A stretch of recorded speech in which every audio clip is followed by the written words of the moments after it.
కాదు, మధ్యతరగతి కుటుంబంలో పుట్టిన ప్రతివాడు ఈ తప్పులే చేస్తున్నాడు. ఎందుకంటే బుర్ర నిండా ఆశలు, ఇంటి నిండా కష్టాలు, పెరిగిన ధరలు, తరగని బాధలు, పాలవాడికి, నీళ్లవాడికి, రెంటుకి, కరెంటుకి, రేషన్కి, మందులకి, కూరలకి, కూతుళ్ళకి, అల్లుళ్ళకి, కొడుకులకి, చదువులకి, పండగలకి, పబ్బాలకి, శుభాలకి, అశుభాలకి, అన్నిటికీ ఖర్చు ఖర్చు ఖర్చు. తెల్లవారితే సమస్య, నోరు విప్పితే డబ్బు, అడుగు వేస్తే అప్పు. అన్నిటికీ సాకు 1వ తారీఖు. అది సర్వరోగ నివారిణి.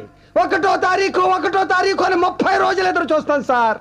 చివరికి అది ఇలా వచ్చి అలా వెళ్ళిపోతుంది. వరద బాధితులను ఆదుకోవడానికి హెలికాప్టర్ వచ్చి వెళ్ళిపోయినాడు. 1వ తరగతి వాడికి 2వ తరగతి, 2వ తరగతి వాడికి 3వ తరగతి, ఇలా అన్ని తరగతుల వాళ్ళకి ఎదుగుదల ఉంటుంది. ఒక్క మధ్య తరగతి వాడికి మాత్రం ఎదుగుదల ఉండదు సార్.